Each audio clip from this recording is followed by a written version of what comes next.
Hi, good morning and welcome to the Delta Stewardship Council meeting. It is 9:37 on Thursday, August 22nd, 2024, and we are here at the California Natural Resources Building located at 715 P Street in Sacramento, California. My name is Julie Lee and I'm chair of the Delta Stewardship Council. Emma's going to explain now how the public can participate in this meeting. Emma? If any member of the public is interested in providing public comment on any agenda item during today's meeting, please send an email blue card to engage@deltacouncil.ca.gov as seen on the screen. Be sure to note your name and the agenda item that you wish to speak on. When called, the clerk will unmute you. Thanks, Emma. In accordance with our Bagley-Keene requirements, we're now going to conduct a roll call of our in-person council members to establish a quorum. Emma, can you lead us in the roll call? Councilmember Hueso. Here. Councilmember Moranian. Here. Vice Chair Miller. Here. Chair Lee. Here. And for our remote council members, please disclose if there are other individuals over the age of 18 with you and a brief description of their relationship to you. And in addition, please remain on camera for the duration of the meeting if possible. Emma, can you lead us in a roll call of the remote council members? Councilmember Zingali. Here. Good morning from Eureka. There are no other adults in the room. Thanks, Dan. Nice to see you.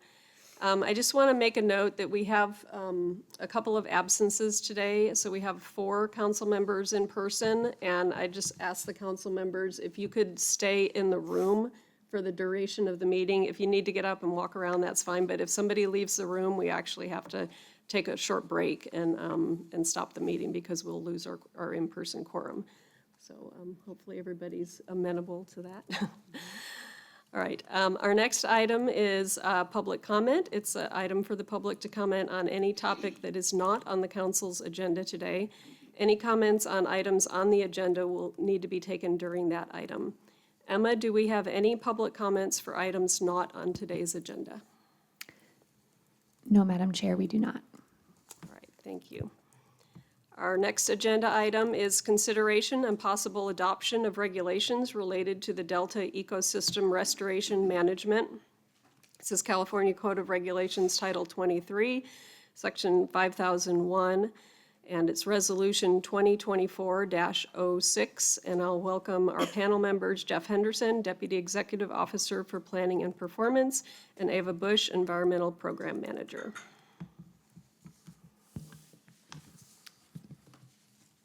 All right, thank you, Chair Lee and council members. It's a pleasure to be here to mark what we see as sort of the final step in updating the Delta Plan's ecosystem strategy, something that we have been working toward for approximately 6 years. Next slide, please. I've got the clicker. Our agenda for today is that we'll provide a little bit of background on the ecosystem rulemaking itself. We'll talk about what the proposed regulatory amendments actually do. We'll discuss the rulemaking process and the response to comments that we have undertaken, and then present a staff recommendation. We're here today to consider the adoption of proposed regulatory amendments concerning the ecosystem chapter of the Delta Plan. And that includes a number of sections of Title 23 of the California Code of Regulations. Our recommendation today is going to be that the council adopt the proposed regulatory amendments and authorize staff to finalize and submit rulemaking documents to both DOF and the Office of Administrative Law. A little bit of background as to how we got here. Originally, there was a key project known as the Bay Delta Conservation Plan, and that proposal included both a conveyance element and an ecosystem restoration component. The Bay Delta Conservation Plan was expected to be incorporated into the Delta Plan as part of the Delta Reform Act adoption. In 2015, the BDCP was partially replaced by the Eco-Restore Initiative. In essence, there was a split, and the conveyance portion became what was known at the time as Water Fix, and the conservation component became what is known as the Eco-Restore Initiative. And at that time, the council determined an amendment to the plan was necessary in order to capture a vision for ecosystem restoration that aligned with the Delta Reform Act. So we began the Ecosystem Delta Plan Amendment.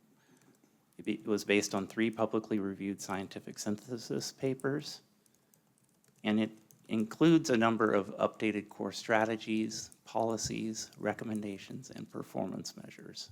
Those are the key active parts of the Delta Plan, and was adopted by the council in June of 2022.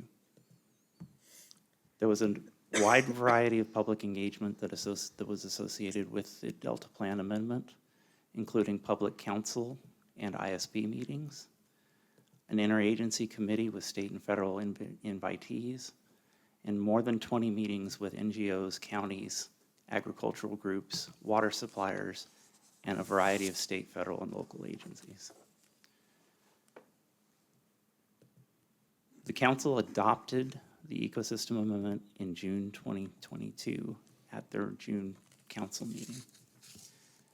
The proposed regulations that we're presenting to you today are based on the policies approved in the Ecosystem Amendment in June 2022.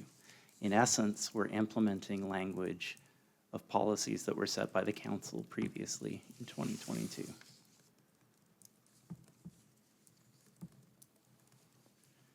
So for this current rulemaking process, a few key dates: March 29th, 2024, we initiated the rulemaking process by releasing a variety of documents, including a notice of proposed action, proposed regulatory text, an initial statement of reasons, and economic analysis. This opened a 45-day public comment period. On May 14th, we held a duly noticed public hearing here at the Natural Resources Building to receive public comments on the proposed regulatory package. An extension of the public comment period to May 17th was requested by an interested party and then granted by the council. And it's important to highlight this period because this public comment period is the appropriate time to provide feedback, and we did receive feedback that I'll share with you momentarily. So the regulatory changes that are proposed primarily affect covered actions, and within that, primarily ecosystem restoration and multi-benefit levee projects. The proposed changes would add a required disclosure of ecosystem restoration and social benefits, a new requirement, would modify existing requirements to accommodate future marsh migration, sea level rise, and tidal inundation in the context of covered actions, would require projects at subtidal elevations to safeguard against levee failure, would refine locations of levee projects that are required to consider alternative approaches that would improve floodplain values by considering a broader range of alternatives than just setback levees. Would add a legacy clause for covered actions that have already started the CEQA process, and then would add new defined terms and appendices with maps and details supporting the proposed regs.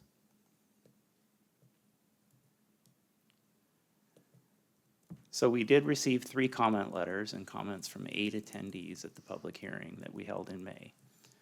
The comments fell into a variety of categories, including coordination with interested parties, requests for exemption or variance, requests for additional guidance from the council, some claims of ambiguous policy language, economic and fiscal impacts associated with the regs, and the feasibility of setback levies. Responses to comments received are provided in the final statement of reasons that's a part of your record today, and no changes are proposed to the proposed regulations in response to the comments. Most of the comments that we received were similar to those that we received in 2022 concerning the policy approach selected by the council at that time. So our staff recommendation is that the council approve Resolution 2024-06 to adopt proposed regulatory amendments to California Code of Regulations Title 23, Sections 5001 to 5015 inclusive, and to add Sections 5005.1 and Appendices 3A, 4A, and 8A. And if approved, we'll begin the process of finalizing the rulemaking process by submitting the document to the Department of Finance for review, followed by submission to the Office of Administrative Law. And at that point, once those are completed, we'll place the language in the Delta Plan and commence implementing these regulations. And we'll update the council as these steps are undertaken. That concludes our staff presentation. Happy to respond to questions. I've also, Eva Bush and Dan Constable are also here to assist with questions. Thank you. I'm just going to do a short recap here. So this proposed rulemaking would amend the California Code of Regulations, Title 23, Sections 5001 through 5015, and add Section 5005.1, as Jeff said. And this is to implement the Delta Ecosystem Restoration Management Chapter of the Delta Plan. The notice of proposed rulemaking was published on March 29th, 2024, and the council held a public comment period from March 29th, 2024 through May 17th, 2024, and held a public hearing on May 14th, 2024. The public comment period for the rulemaking is now closed. The text of the proposed regulations is included as Exhibit A to Resolution 2024-06.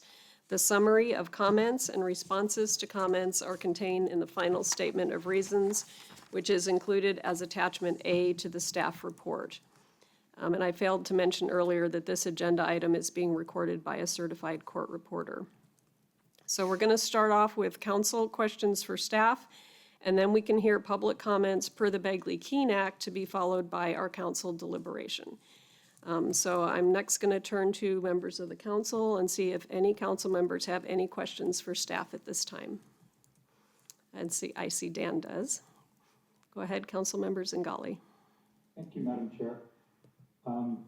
First, just to be clear, I read the responses in attachment A and they all make sense to me. I share the reasoning of staff.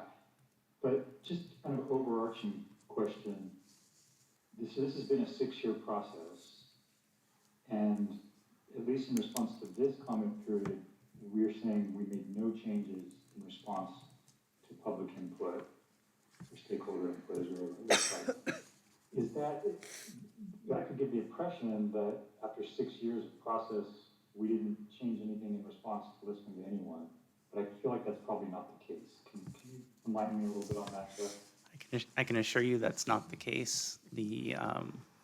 One of the earlier slides summarized a lot of the engagement that we participated in relative to this rulemaking. A lot of that engagement took place during the formulation of the policies that lead to these regulations. And so we did have, as mentioned, a series of meetings with state, federal, and local agencies, NGOs, and practitioners, as well as input from reclamation districts and other Delta stakeholders as well. Thank you very much. I felt that was the case. Just, yellow flag, I think just the general language of this, after careful consideration of comments received, staff is not proposing any additional changes. I understand that's in the context of this recent comment period, but it could give the wrong impression just because of its kind of a generic language. Thank you for that, council members Ngali. Any other members have any questions on this item? No. All right. Seeing none, prior to considering this action item, we're going to receive public comments. If you wish to provide a public comment in person, we ask that you fill out a blue speaker card and give it to Emma, who's seated at the staff table. And if you are participating remotely and wish to provide comments, please send an email to engage@deltacouncil.ca.gov, or you can raise your hand in Zoom. We will listen to the public comments in the order that we receive the completed blue speaker cards.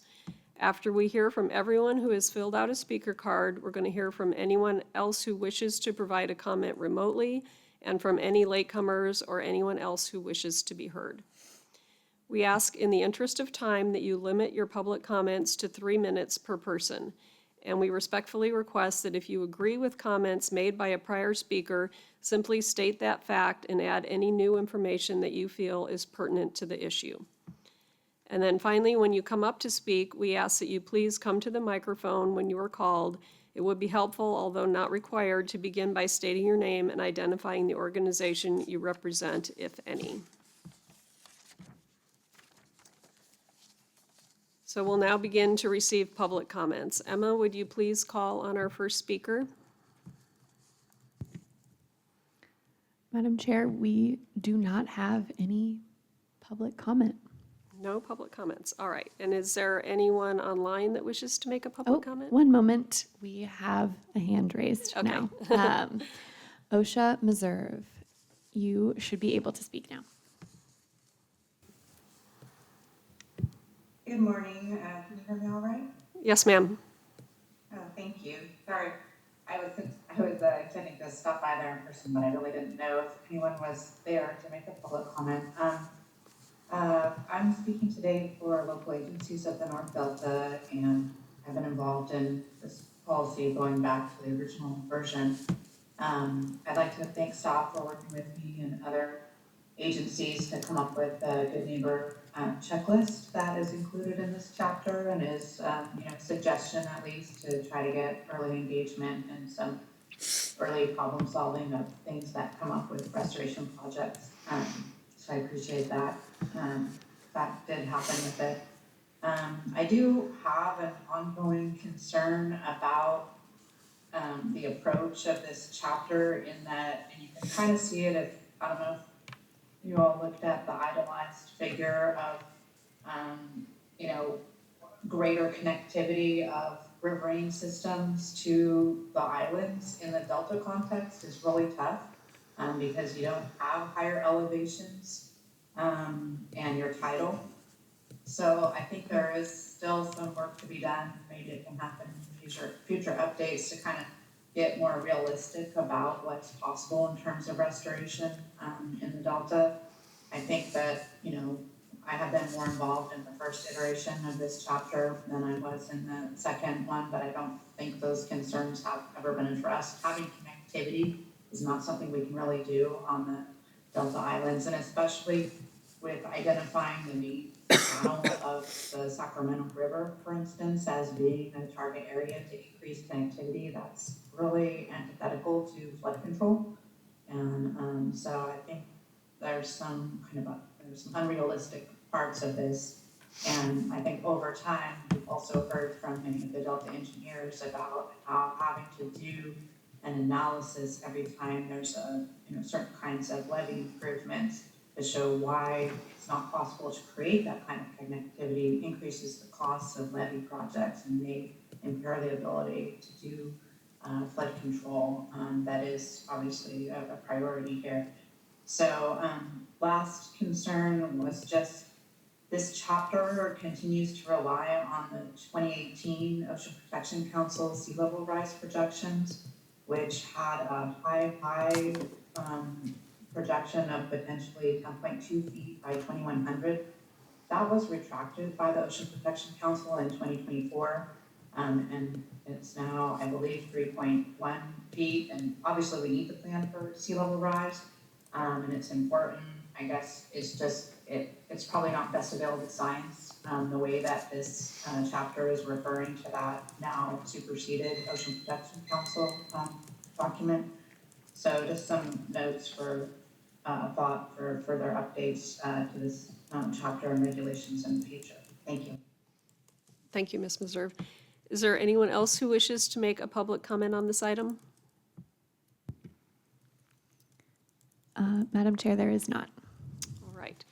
So hearing no further public comment requests, I'm going to now close the comment period on this agenda item and turn to the members of the council.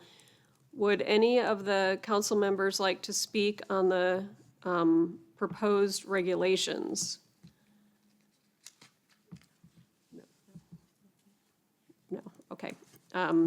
So hearing no further comments from the council members, in consideration of the comments received on this agenda item and our discussions today, we have before us a resolution that would adopt the regulations related to the Delta Ecosystem Restoration Management with proposed amendments to the California Code of Regulations, Title 23, Sections 5001 through 5015, and new Section 5005.1 Appendix 3A, Appendix 4A, Appendix 8A, and would direct staff to finalize and make non-substantive changes to the proposed rulemaking file and related documents as necessary to complete the rulemaking process.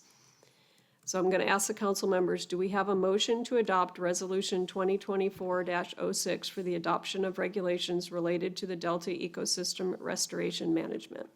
Yes, move approval. I believe that we have worked on this for a long time and asked a lot of questions, have had a lot of discussions, and I think it's at a point, for me at least, that I'm ready to make a motion Thank to you. approve. All right. And I'll second. All right, thank you for that. Now we're going to take a roll call vote. Emma, can you lead us in a roll call vote? Councilmember Hueso. Aye. Councilmember Hueso has voted aye. Councilmember Maranian. Aye. Councilmember Maranian has voted aye. Vice Chair Miller. Aye. Vice Chair Miller has voted aye. Councilmember Zingali. Aye. Councilmember Zingali has voted aye. Chair Lee.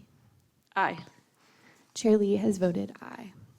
All right, thank you. So the resolution passes, and thank everyone for their work on this, especially staff. I know it's been a long 6 years of intense conversations and work on this, and we look forward to finishing the OAL process and getting this on the books. So thank you very much for all that. Madam Chair, if I may, yes, I Yes. just wanted to, commend the staff for doing all this great work for such a long time, knowing it's such an important element of all the work that we're doing and such an important part of everything that we're here for. Thank you. Thanks. Thank you. Thank you. All right, our next agenda item is our consent calendar.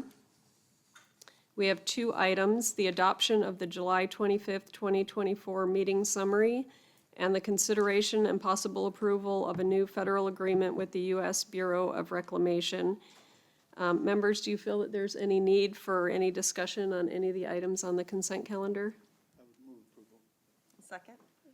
All right. I would recuse myself. I was not in the meeting, right? I can't vote on this. Let's ask Jorge. Absent. I can't vote on it. I was not here. Okay, Correct? you weren't here for The last meeting? the last meeting, yeah, you don't have to vote. Yes. We still have a quorum. Okay. All right, so we're just clarifying, Member Maranian is going to recuse herself on the vote because she was not here at the last meeting. So before we do take that vote, I'm going to ask if there's any public comments on items on the consent calendar. No, Madam Chair, there are not. All right. If not, sorry, I'm going to go ahead and just say it for the record. I'll entertain a motion to approve these items, and I think, Member Hueso, had you made a motion? Okay.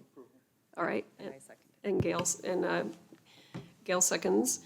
So we'll now proceed with a roll call vote. Councilmember Hueso. Aye. Vice Chair Miller. Aye. Councilmember Zingali. Aye. Chair Lee. Aye. All right, thank you. So those items passed. And we're going to move on to the chair's report. I just have a couple of quick updates on some work that we were doing in August. I attended the ISB meeting last week where we were informing them of some of the upcoming work that the council's doing. It was a very, very interesting Independent Science Board meeting. I should spell out what ISB means, and not everyone knows those acronyms. And Brandon Chapin, our legislative director, and I met with the Sacramento supervisor, Pat Hume, and talked about some of the issues that he sees for the areas that he represents in the Delta, and we were able to share some information about how the council processes work, so it was a very productive meeting. The other thing I wanted to mention is that September is National Suicide Prevention Awareness Month, so just everybody take care of your mental health, take care of those that you love. It's an important issue. So just wanted to give our PSA announcement for that. I know it's affected several of us personally.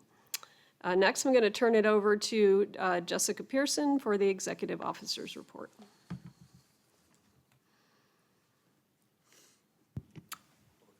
Oh, sorry. And Is there any public comment on the chair's report? no, Madam Chair, there is not. All right. Now I'm going to turn it over to Jessica. Thank you. Good morning, and thanks for that important reminder. I am pleased to announce the forthcoming release of our Tribal and Environmental Justice Issue Paper Public Review Draft, which we expect the first week of September, followed by a special focus on the topic at our September 26th meeting, which will be held at the Stockton Hilton. So please save the date for those listening. We do not have any current active covered action certifications. We do have a comment letter in your packet. On August 15th, the council staff submitted a comment letter to the U.S. Army Corps of Engineers, and this is about their best practices for vegetation management on levees, which is an issue that's been of interest to the council since we began. You may remember past updates on this, including a recent briefing that we offered to state legislative staff on the topic.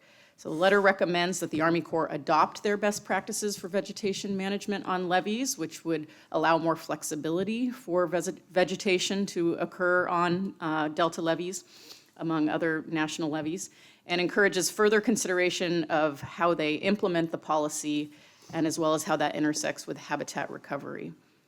So council staff offered our availability to meet with Army Corps staff and discuss our comments. We do have our outreach highlights report and our active projects list in your packet. I'd like to draw your attention to our top Instagram post, which was posted as part of Disability Pride Month. It highlighted our McCarthy Fellow, Ruby, who you heard from last month. Her fellowship partially focused on accessibility related to our work, and the post highlighted 4 accessible attractions in the Bay Delta and included a quote from Ruby. A lot of interest there and engagement. We do not have a legal update today, and we don't have an oral legislative update, but there is a bill update in your packets. There's no urgency on any of these bills related to our work, but it is the last 2 weeks of the legislative session, so you can expect an update in September.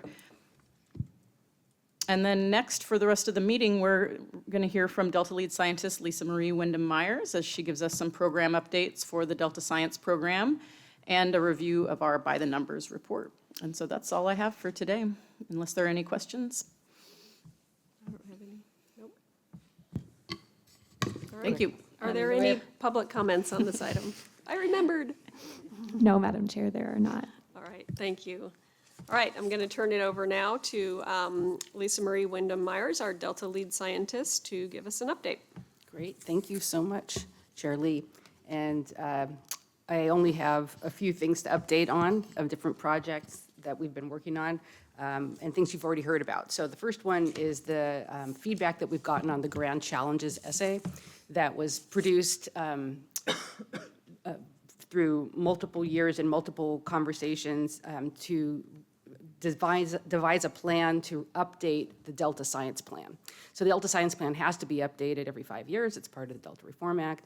And this time we've taken the approach of looking at this term grand challenges, which basically is a term that implies problems that are large enough to be compelling, problems that are feasible to be addressed and have the potential for making major breakthroughs in science and or governance. So there's 4 topics that emerged as being particularly important.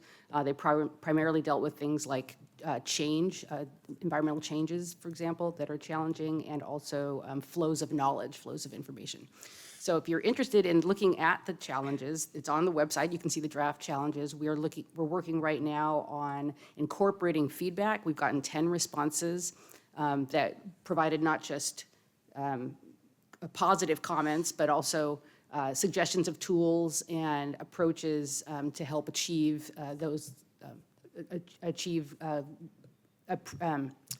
addressing those challenges in the Delta Science Plan. So it was presented by Tricia Lee to the Delta Independent Science Board at the last meeting, just last week. And so if you're interested, you can see more discussion there as well. But again, the link is here, and we expect to keep you posted on this as we build this information into the growing release of a Delta Science Plan in a draft form in the fall of 2025, so about a year from now. Okay, so the second thing on the agenda here is just to highlight a directed action that we funded that is actionable science on early detection and rapid response to invasive species. And the project is now completed. The presentation from Dr. Christine Whitcraft was given to the California Invasive Species Advisory Committee on July 17th and was well received. There were some really useful recommendations that came from interviews she had done, field and lab work as well, on ribbon weed, which is a new species, Valsneria australis. It's actually common on the East Coast, but not here.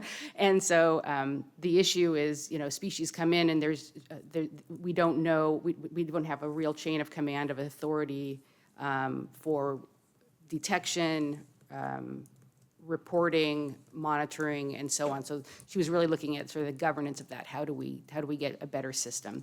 She also suggested better use of technology, things like drones and environmental DNA, which is you take a sample of the water and it tells you kind of what critters are in the water, that type of thing. She also had suggested better coordination across terrestrial and aquatic landscapes. So there's a lot of meat in there in that report. You can follow it on the Delta Science Tracker, again, something that we produce that helps us keep our fingers on the pulse of the science going on in the Delta. So just want to plug that talk. Another talk that is actually so well done, I have to promote it. I'm so happy to be able to do this, is the you've heard already about our peer review unit doing a very large, in-depth review of the long-term operations of the Bureau of Reclamation's Central Valley Plan and the State Water Project. I should say the Central Valley Project. And the results of that effects analysis, fish and aquatic effects analysis, was so in detail it was requested by the National Academies of Science to be presented to them. That was in late July. And Dr. Kenny Rose, who's actually now on the Delta Independent Science Board, gave that talk. The recording link is in your notes, and it's just succinct and takes thousands and thousands of pages and 38 models and makes this really strong recommendations of how things can be improved moving forward. So I recommend that. And that's the last projects to report on. On your radar are two conferences. One is the first one coming up is September 23rd to 25th. It's the California Water and Environmental Modeling Forum. This is a nonprofit, nonpartisan group that their mission is to increase the usefulness of models for water and environmental management. This is the 30th anniversary. We are going to support a session on the last day. We've organized it, and it's to start the discussion of building out a collaboratory across all of these agencies that work together in more ad hoc ways, but we'd like it to be a more formalized and long-term vision. So that is a highlight of the last day, the 25th, in case you're interested, in the afternoon. And the other conference, of course, to highlight is the Bay Delta Science Conference. The registration is open, it's online. Until tomorrow, you can get the early bird rate, so I'm making sure you know that that's available. But the registration does close on September 16th, and it's already going to be one of the largest conferences for our community of scientists here. The days, I was told to try to give you some highlights of which days you might want to go to. It's very hard for me to do that because all the days are so spectacular. But I will highlight that day one, I'm just going to go through some of my notes here. The plenaries, they're very strong plenary speakers, and there's also the Brown-Nichols Science Award that day. And then in addition to some excellent talks that day, there's also the poster session. So that's a really good interactive day to be there.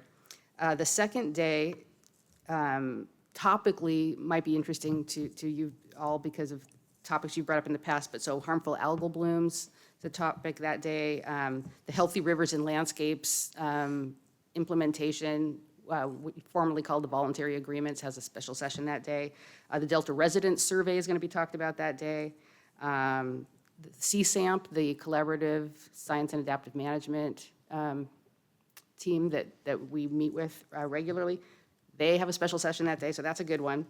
There's also a town hall at lunch, which is basically a Jeopardy-style approach to informing everybody about the Delta Science Plan history and directions that we're going now. And then day 3, the Independent Science Board has a special session on decision-making under deep uncertainty, which I know you're all interested in. There's also a large chunk of sessions on harmful algal blooms, and there's a particularly large session on traditional knowledge. We have strong tribal representation on that 3rd day. So that's another reason to consider day 3. So again, door number 1, 2, or 3. Hopefully you can pick all. But that's my highlights for what is coming up. And I can move to by the numbers unless there's any questions. Oh, go ahead. Okay, by the numbers. So I think by the feeling in your skin, we're going through a little bit of a cold snap right now. It's very unique. It's the first time in 20 years that snow has been forecasted in California in August. And the irony is that July was the hottest month on record for the globe and also here. And some of the, by 2 degrees warmer than the past hottest month, which was August 2020. So if you remember August 2020, July was 2 degrees worse. And then you can see it in these numbers here. One thing that I want to highlight is that, before I get into the numbers on this sheet, is that we did really respond positively to the feedback we got from you last month on how you'd like to see by the numbers in the future. We think that you understand this framing well. We got our lines correct this time for sure, Julie, so we're double checking. But it is a useful framing for a snapshot in time. I love it. But we are going to automate this, so it'll be easier to adjust to whatever questions you have. We're also going to give you a report out on harmful algal blooms in the fall. We're trying for October, it might be November, it depends. And the other thing that came up was wildfire impacts, and there's a special issue of in the synthesis, there's a synthesis paper on that coming out in the State of the Bay Delta Science report that will probably come out in early spring. So we'll probably highlight that at a meeting, wildfire impacts on water quality. If we look at by the numbers, this does not look a whole lot different than what you saw in July. The numbers, the reservoirs are still pretty close to the historical average, 27 years average here. The rainfall is a little lower, but then again, we're getting a storm tonight. And then the temperatures are holding strong with the historical record. So, cold up near Clear Creek, near the Shasta Dam, and then 71 degrees at Collinsville, so we're at the confluence, and then the forebay where the exports happen. Some of the things notable from water flow is the Sacramento River is still up. It's still quite high. And that also, if you look down below, the combined exports are also quite high. They're higher than the average for this time, significantly, even higher than they were last month. And the one interesting thing is the San Joaquin River is so down. And it was down last month, it was about 1,000, and now it's down 885. And there's of course lots of uses. We talked about that last week about diversions and so on. But I also want to highlight that in September, I'm going to be talking about evaporation and transpiration. Evaporation being water that comes off the surface of water, sublimated, and then transpiration is the water coming through plants like crops or forests or so on. And we're looking at a really thirsty atmosphere. In fact, July, when we talk about it being really hot, it also broke the records for evapotranspiration and transpiration. So that's going to be the topic of the paper that I'm going to highlight, and how we're tracking that. So that is all I'm going to talk about here, unless there's any questions. No, I just want to say thank you for your timely and pertinent updates to kind of what's going on in real life. I think that's helpful for us, especially tracking the harmful algal blooms and things that are topical in regards to our hottest July ever and what those consequences are as we read them on the data. So I really appreciate that. Does anyone else have any comments for? I just have one question, that the plant, transpire, is that what the word is, transpiration? Transpiration, yeah. Is that's slower and it's behind the evaporation, or is it the same level? No, yeah, it's often higher than the evaporative loss from the surface of water. So it happens Because faster. what's that? It happens faster? Well, it's a physical process. It's being pulled through plants, but plants can tap water resources that are underground that that you might not think that there's a lot of water, but Yeah. there is just as much of a source of water, and they have a large surface area. So water looks like this, and plants have like thousands of these leaves, right? So there's per unit area, you can lose a lot more water through transpiration just because there's a surface area of leaves. So yeah, it's not just about, Trying to understand. Yeah. yeah, it's a lot about surface area, I guess I should say. Surface area. Good, thank you. The more you know. I know. All right. Any other Yeah. council members have any questions? No, all right. So we'll move on to public comments on this item. There is no public comment, Madam Chair. Awesome. All right, so we're going to move on to preparation for our next council meeting, which will take place on September 26th in Stockton. And please refer to the posted meeting notice for further information or updates. And with that, we will adjourn our meeting today. So thank you all very much for being here.